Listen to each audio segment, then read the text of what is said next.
ઘરના અંદર આગ લાગી હોય ને પેલો મરજાદી, હું તો પેલા અપરસમાં નાહવા જાઉં અને પછી જઈને ભગવાનને ઘરમાંથી બહાર કાઢું.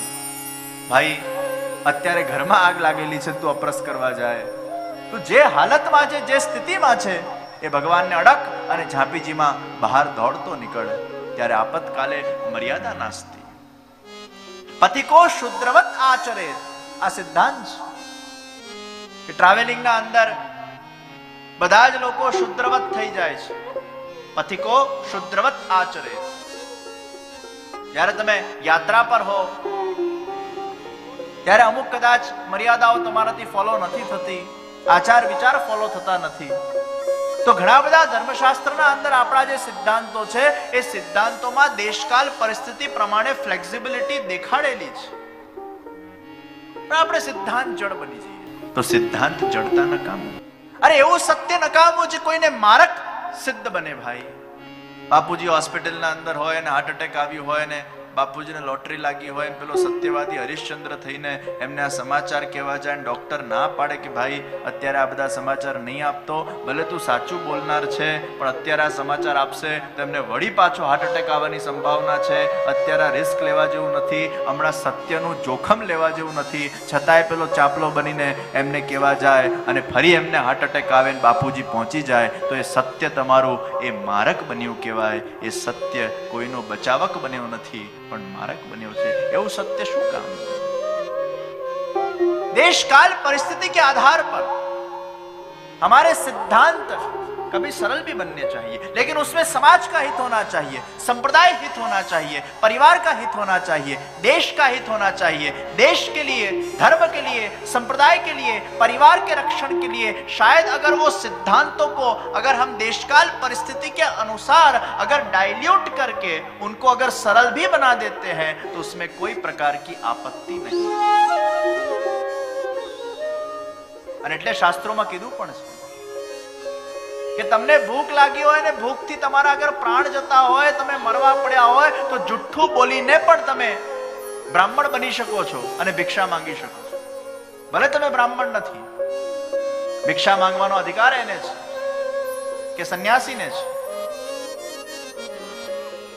તો આપણા ત્યાં ઘણા બધા સિદ્ધાંતોમાં દેશકાલ પરિસ્થિતિનો વિચાર કરેલો છે. ये हमारे पुष्टि मार्ग के अंदर वैष्णवों को सीखने की आवश्यकता कि समय संजोगના આધાર પર અમુક સિદ્ધાંતોના અંદર ઇનોવેશન લાવવામાં આવ્યા છે. ગુસાઈજી અને મહાપ્રભુજી વખતે પણ આવા અનેક પ્રસંગો આપણે જોતા હોઈએ છીએ જેમાં સિદ્ધાંતોમાં ફ્લેક્સિબિલિટીનું દર્શન થયું છે. તો સિદ્ધાંત જડ બનવાનું નથી, સિદ્ધાંત સાથે પ્રીત જોઈએ. આપણે રીતમાં એટલા પડી જઈએ છીએ કે પ્રીત સાવ નષ્ટ થઈ જાય છે. અને ઘણીવાર એવું પણ ના થવું જોઈએ કે પ્રીતમાં એટલા પડી જઈએ કે પછી રીત જ ના રહે. કોઈની પણ અતિશયોક્તિ નકામી છે. પેન્ડુલમ બહુ આમ પણ ના જવું જોઈએ અને પેન્ડુલમ બહુ આમ પણ ના જવું જોઈએ. એ વચ્ચે સ્થિર રહેવું જોઈએ. કોઈ પણ વિષયનું એક્સ્ટ્રીમિસ્ટ બનવું ધેટ ઇઝ ડેન્જરસ. કેટલી પણ દવા સારી હોય પણ એ દવા જો તમે વધારે પડતી ખાઈ લો તો એ દવા તમારા માટે પોઈઝનસ બની જાય છે. એમ કેટલો પણ સારો સિદ્ધાંત હોય પણ એ સિદ્ધાંત જડ બની જાવ તો એ સિદ્ધાંત તમારા માટે મારક રૂપ બની જાય છે. એ પેન્ડુલમ વચ્ચે રહેવું જોઈએ. અતિશય પ્રીતમાં એવા નહીં ખોવાઈ જવું કે રીત જ જતી રહે અને અતિશય રીતમાં એવા નહીં ખોવાઈ જવું કે પ્રીત જતી રહે. એ પ્રીત અને રીતને બંનેને બેલેન્સ કરીને રાખવાની છે.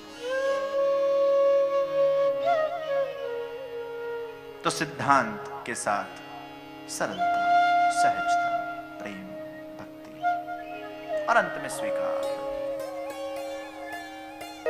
तो विश्वास અને શ્રદ્ધાની પટરી ઉપર આ ભગવાન શ્રી કૃષ્ણની દિવ્ય ટ્રેનનું નિર્માણ કરવાનું છે. એમાં સિદ્ધાંતના કૃષ્ણ એ જગતગુરુ છે, પ્રેમના કૃષ્ણ એ વ્રજના કૃષ્ણ છે અને સ્વીકારના કૃષ્ણ એ દ્વારિકાધીશ છે. આ ત્રણેય કૃષ્ણનું જીવનના અંદર સમન્વય કરવાનું છે. तो वो कृष्ण कैसे हैं? पद्म पुराण अंतर्गत भागवत के महात्म के प्रथम श्लोक का हम दर्शन करें.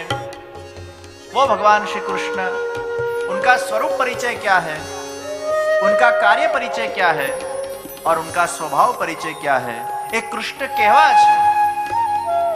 सच्चिदानंद रूपाय विश्वोत्पत्त्यादि हेतवे तापत्रय विनाशाय श्री कृष्णाय वयम। એ કૃષ્ણ કેવા છે? સચ્ચિદાનંદ રૂપાય, સત, ચિત્ત અને આનંદ રૂપ છે. સતથી શાશ્વતતા બતાવી, અવિનાશી, જેનો ક્યારે પણ વિનાશ થઈ શકે નહીં, એ સત્ય. જે સત્ય રૂપ છે, જે આજે પણ હતો, પહેલા પણ હતો અને પછી પણ જે રહેશે, એ સચ્ચિદાનંદ. સત એટલે શાશ્વતતા, ચિત એટલે પ્રકાશ, ચિત એટલે ચૈતન્ય, જ્ઞાન, નોલેજ. ચિત વગર સત જડ થઈ જાય. આ માઇક છે પણ આમાં ઇલેક્ટ્રિસિટી ના હોય તો જડ થઈ જાય. શરીર છે પણ એમાં આત્મા ના હોય, જડ થઈ જાય. તો સત અને ચિત્ત એ ભેગા જોઈએ. ચિત્ત એ જ્ઞાન છે, ચેતના છે, અને આનંદ. આપણા અંદર સતાંશ છે, ચિદંશ છે, અને આનંદ નો તિરોભાવ થઈ ગયો છે.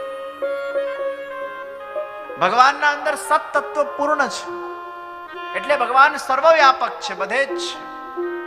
આપણે એક જગ્યાએ છે તો બીજી જગ્યાએ નથી, ત્રીજી જગ્યાએ છે તો ચોથી જગ્યાએ નથી. આપણું પ્રેઝન્સ જે વખતે જ્યાં છે એ 100% ત્યાં જ રહે છે, એ બીજી જગ્યાએ રહેતું નથી. વેરેઝ ભગવાન એ પરિપૂર્ણ છે સત તત્વથી, એટલે સર્વવ્યાપક છે. ભગવાન અહીંયા પણ છે, ભગવાન દ્વારિકામાં પણ છે, ભગવાન વ્રજમાં પણ છે, ભગવાન મંદિરમાં પણ છે, ભગવાન તમારા ઘરે પણ છે, ભગવાન ગોલોક ધામમાં પણ છે. ભગવાન એક જ સમયે અનેક પ્રકારે વિદ્યમાન રહી શકે છે. સત પૂર્ણ છે. એ ભગવાનના સતમાંથી આ જગત પ્રગટ થયું. એટલે આ જગત એ સત્ય છે, કારણ કે ભગવાન માંથી પ્રગટ થયેલું છે. જગત સત્યમ બ્રહ્મ રૂપમ જીવાંશોસ્ત્યેવ નાપરઃ. જગત સત્યમ બ્રહ્મ રૂપમ જીવાંશોસ્ત્યેવ નાપરઃ. આ જગત સત્ય છે, બ્રહ્મરૂપ છે. એક ફિલોસોફી કે છે કે બ્રહ્મ સત્ય છે પણ જગત મિથ્યા છે. ત્યારે વલ્લભાચાર્યજી મહાપ્રભુજીની ફિલોસોફી કે છે કે અગર બ્રહ્મ સત્ય હોય તો જગત પણ સત્ય જ હોય. સોનામાંથી સોનાના ઘરેણાઓ એ અસત્ય કઈ રીતે હોઈ શકે? અગર સોનું સત્ય છે તો એના ઘરેણા પણ સત્ય છે, અને સમય આવવા પર એ જ ઘરેણાને પાછા સોનાની લગડી બનાવવામાં આવે અને એ જ લગડીમાંથી પાછા ઘરેણા બને. એમ સોનું રૂપ અગર બ્રહ્મ સત્ય છે તો બ્રહ્મમાંથી બનેલું જે આ જગત છે એ જગત પણ સત્ય છે. એ પરમાત્મા સ્વયં જગતના રૂપે આવિર્ભૂત થયા છે. જગત સત્યમ બ્રહ્મરૂપ, એ બ્રહ્મરૂપ છે. જીવાંશોસ્ત્યેવ નાપરઃ. એક ફિલોસોફી કે છે કે જીવ એ જ બ્રહ્મ છે, અને ઇન્દ્રિયાધ્યાસ, પ્રાણાધ્યાસ, દેહાધ્યાસ, સ્વરૂપ વિસ્મૃતિ, એના કારણે, માયાના કારણે એ પોતાના જાતને બ્રહ્મ તરીકે સ્મરી શકતો નથી કે અનુભવી શકતો નથી. પણ એ અવિદ્યાનો જ્યારે નાશ થાય છે ત્યારે એ પોતે બ્રહ્મ બની જાય છે. તો અહમ બ્રહ્માસ્મિ, હું જ બ્રહ્મ છું, આ સિદ્ધાંતમાં એક ફિલોસોફી માને છે. ત્યારે વલ્લભાચાર્યજી મહાપ્રભુજીએ કીધું, मैं ब्रह्म नहीं हूं लेकिन मैं ब्रह्म का अंश हूं. आदम को खुदा मत कहो, आदम खुदा नहीं, लेकिन खुदा के नूर से आदम जुदा नहीं. मैं ईश्वर नहीं लेकिन वो ईश्वर का अंश हूं. मैं परमात्मा नहीं लेकिन वो परमात्मा का अंश हूं. अरे मैं सूर्य नहीं लेकिन वो सूर्य की एक किरण हूं, मैं सागर नहीं लेकिन सागर की बूंद हूं। वो बूंद बनकर सागर के साथ मेरा संबंध है, लेकिन वो बूंद सागर नहीं, वो किरण सूर्य नहीं, वो तिनका अग्नि रूप नहीं। उसी प्रकार वो आत्मा परमात्मा नहीं, लेकिन परमात्मा का चिदंश वो आत्मा है और वो परमात्मा के साथ मेरा संबंध है। मैं उसका दास हूं और वो मेरे स्वामी है। परमात्मा से मैं जुदा नहीं, लेकिन मैं परमात्मा। जगत सत्यम ब्रह्म रूपम जीवांशोस्ते मनापरा। तो सत तत्वમાંથી ભગવાને વ્યાપકતા સિદ્ધ કરી। હું સર્વવ્યાપક છું આ જગતના અંદર, અણુ અણુના અંદર હું વિદ્યમાન છું, સત સતના અંદર વિદ્યમાન છું। ભલે મારા દર્શન થતા નથી, પણ આ જગતને જે તમે જુઓ છો એ મારું જ રૂપ છે। तो भगवान के सत तत्व में से ये जगत का निर्माण हुआ। हमारे में सत अंश रूप है। हमारा एग्जिस्टेंस कुछ सालों के लिए है, 70 years, 80 years, 90 વર્ષ, 100 વર્ષ, એનથી વધારે આપણું એક્ઝિસ્ટન્સ નથી। પણ પરમાત્મામાં સત પૂર્ણ છે એટલે સદા માટે એક્ઝિસ્ટ છે, જેનું ક્યારે નાશ થતું નથી। એ ઈશ્વર તત્વ છે જે સત્ય છે। આ દુનિયામાં જેનું નાશ થાય એ સત્ય કહેવાય જ નહીં, એ અસત્ય કહેવાય। અને આપણે એ જ વસ્તુ પાછળ ભાગીએ છે જે નાશવંત છે, જે શાશ્વત નથી। નાશવંત વસ્તુ એ વિષયાનંદ આપે છે અને શાશ્વત વસ્તુ એ ભજનાનંદ આપે છે।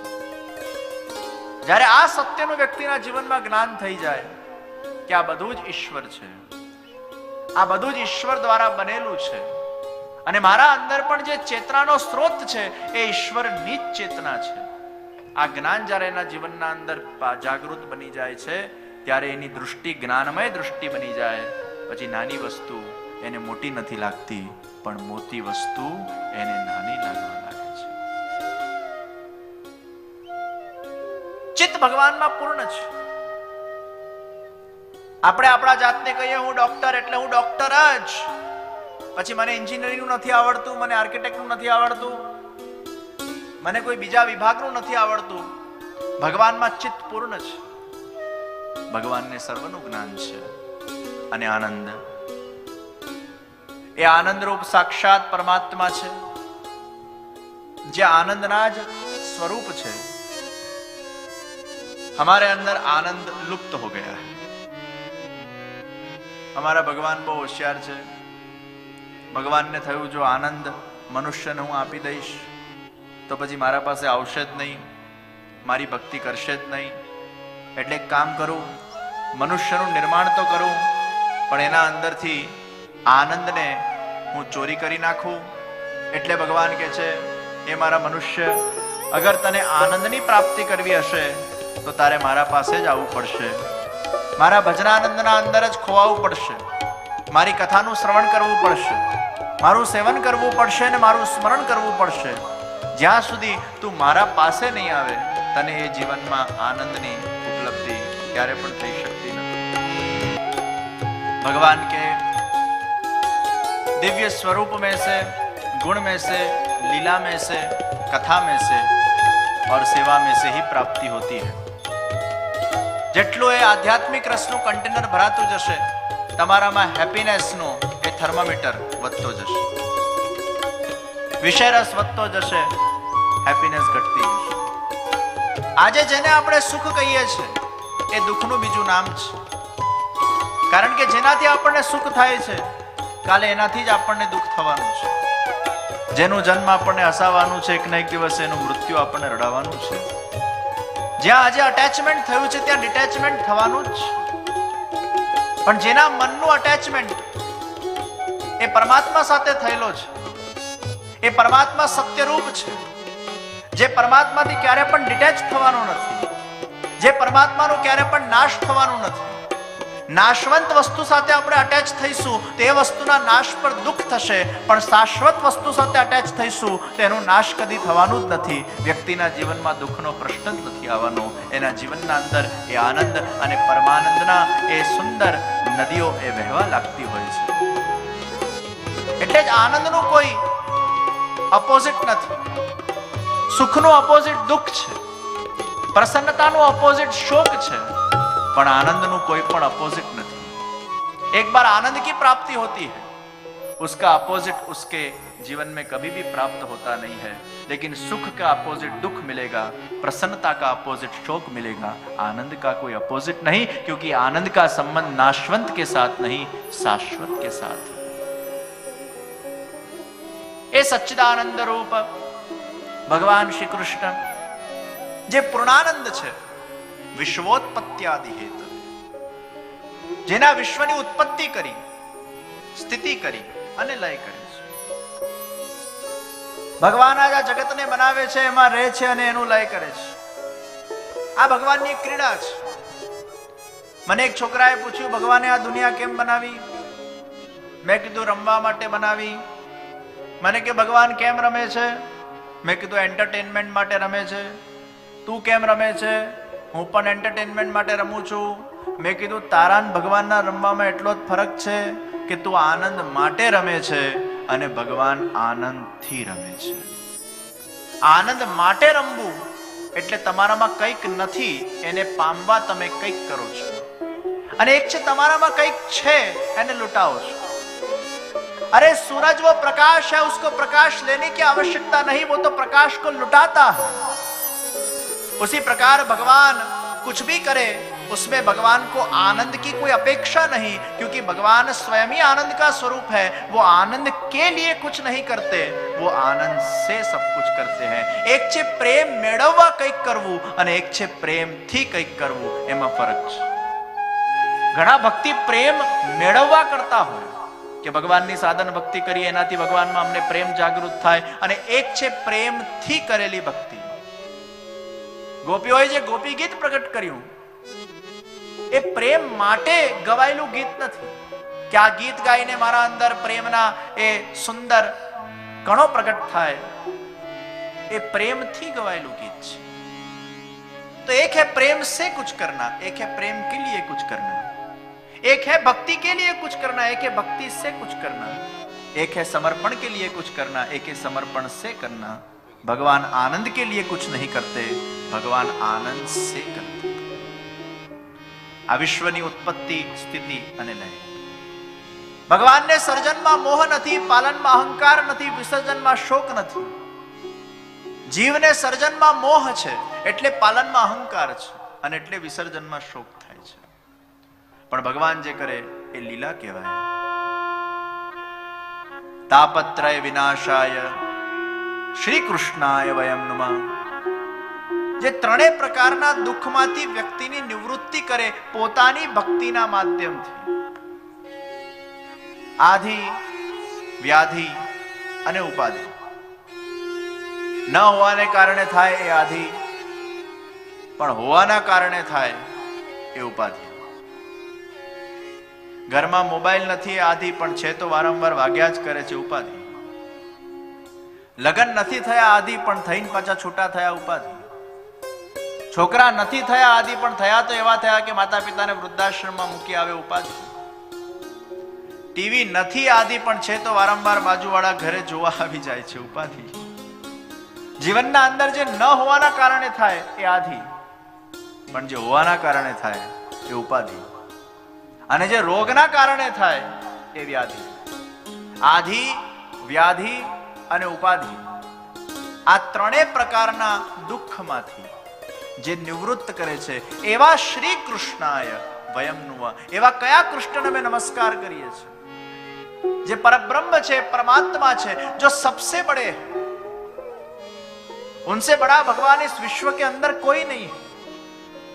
ऐसे कृष्ण को हम नमन करते हैं. एक जणाए મને પૂછ્યું, સૌથી મોટો ભગવાન કોણ? આટલા બધા ભગવાનો છે અને એમાં દરેક એવું કે અમારો મોટો, અમારો મોટો, અમારો મોટો. જે ભગવાનને જે વ્યક્તિ માનતો હોય એ તો ચોક્કસ એવું કહે જ કે મારા માટે તો આ સૌથી મોટો. પણ સૌથી મોટો ભગવાન કોણ? ભાગવતના આધારે અને ગીતાના આધારે અગર જોઈએ, ધર્મશાસ્ત્રના આધારે અગર જોઈએ, તો ભગવાન શ્રી કૃષ્ણ એ સૌથી મોટા ભગવાન છે. સર્વદેવ નમસ્કારઃ કેશવમ પ્રતિગચ્છતિ. સર્વદેવ નમસ્કારઃ કેશવમ પ્રતિગચ્છતિ. જેમ બધી જ નદીઓ ભેગી થઈને સાગરમાં જાય એમ બધા જ ભગવાનને તમે નમસ્કાર કરો, પણ એ મૂળ કોને જાય છે? એ કૃષ્ણને જાય છે, એ કેશવને જાય છે. એતે ચાંશ કલા પુંસઃ કૃષ્ણસ્તુ ભગવાન સ્વયં.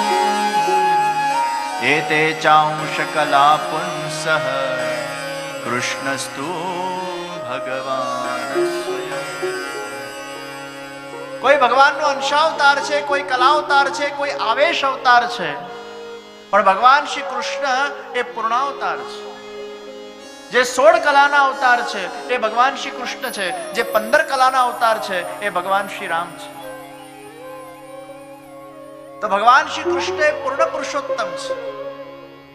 અને એ જ ગીતાના અંદર ભગવાને અર્જુનને વિરાટ સ્વરૂપના દર્શન કરાવ્યા અને બધા જ દેવી દેવતાઓ 33 કોટી દેવી દેવતાઓના દર્શન એ અર્જુનને ભગવાનના વિરાટ સ્વરૂપના અંદર થયા. સર્વધર્માન પરિત્યજ્ય મામેકમ શરણમ વ્રજ અહમ ત્વામ સર્વ પાપેભ્યો મોક્ષયસ્યામિ મા શુચ. હે અર્જુન, બધા ધર્મોનો પરિત્યાગ કરીને તું કેવલ મારી શરણાગતિને સ્વીકાર કર. હું તને બધા જ પાપોમાંથી મુક્ત કરીને તને મોક્ષની પ્રાપ્તિ કરાવીશ, મારા ધામની પ્રાપ્તિ કરાવીશ. યદ ગત્વા ન નિવર્તન્તે તદ્ધામ પરમં મમ. યદ ગત્વા ન નિવર્તન્તે તદ્ધામ પરમં. જે ધામમાં જઈને વ્યક્તિ ક્યારે પણ પાછો આ ભૂતલ પર આવતો નથી, એ પરમધામની હું તને મારી કૃપાથી હે અર્જુન પ્રાપ્તિ કરાવીશ. तो कौन सबसे बड़ा भगवान? तो निश्चित वेदों के आधार पर, गीता के आधार पर, भागवत के आधार पर, और ये जो ग्रंथ है वो हमारे सनातन हिंदू वैदिक धर्म की धरोहर है. श्री महाप्रभु जी जगन्नाथपुरी में पधारेला અને ત્યારે બધા જ વિદ્વાન પંડિતોના વચ્ચે આ જ શાસ્ત્રાર્થ થયો. કયો ભગવાન મોટો? મહાપ્રભુજીએ કીધું કૃષ્ણ સૌથી મોટા છે. કોઈ વ્યક્તિ માનવા ના લાગ્યા કે તમને કૃષ્ણમાં આસક્તિ એટલે કૃષ્ણ તમારા માટે મોટા. ત્યારે કીધું જગન્નાથજીને ચિઠ્ઠી લખો, અને ચિઠ્ઠીમાં ઉત્તર લખીને જગન્નાથજીએ મોકલ્યો. એક સુંદર શ્લોક ત્યાંથી પ્રગટ થયો.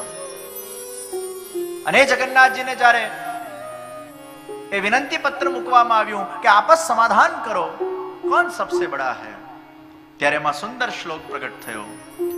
એકમ શાસ્ત્રમ દેવકી પુત્ર ગીતમ એકો દેવો દેવકી પુત્ર એવ મંત્રોપી એકઃ તસ્ય નામાનિ યાનિ કર્મોપી એકઃ તસ્ય દેવસ્ય સેવા. જગન્નાથજી ભગવાને સ્વયં આ શ્લોક લખીને ભાર પ્રગટ કર્યો. એકમ શાસ્ત્રમ દેવકી પુત્ર ગીતમ. શાસ્ત્રોમાં મહાન શાસ્ત્ર એ ભગવદ ગીતા છે. સૌથી મોટો ભગવાન દેવકી પુત્ર એવ ભગવાન શ્રી કૃષ્ણ છે. શ્રેષ્ઠ મંત્ર એ શ્રી કૃષ્ણ શરણમ મમ છે. એ દેવકી પુત્રનું નામ એ શ્રેષ્ઠ મંત્ર છે. અને શ્રેષ્ઠ કર્મ તસ્ય દેવસ્ય સેવા. એ ભગવાન શ્રી કૃષ્ણનું સેવન કરવું એ શ્રેષ્ઠ કર્મ છે. तो प्रश्न हो इस विश्व के अंदर सबसे बड़ा कौन? तो निश्चित भगवान श्री कृष्ण है.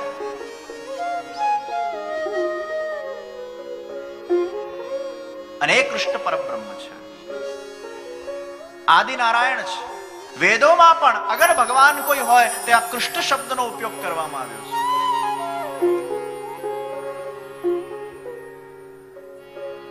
અહીંયા પ્રશ્ન થાય કે વિશ્વોત્પત્યાદિ હેતવે ભગવાન સૃષ્ટિના સર્જક, ભગવાન સૃષ્ટિના પાલનહર્તા અને ભગવાન સૃષ્ટિના વિસર્જક. તો આપણા ત્યાં તો એવું કહેવાય કે બ્રહ્મા સર્જન કરે, વિષ્ણુ પાલન કરે અને શિવજી સંહાર કરે.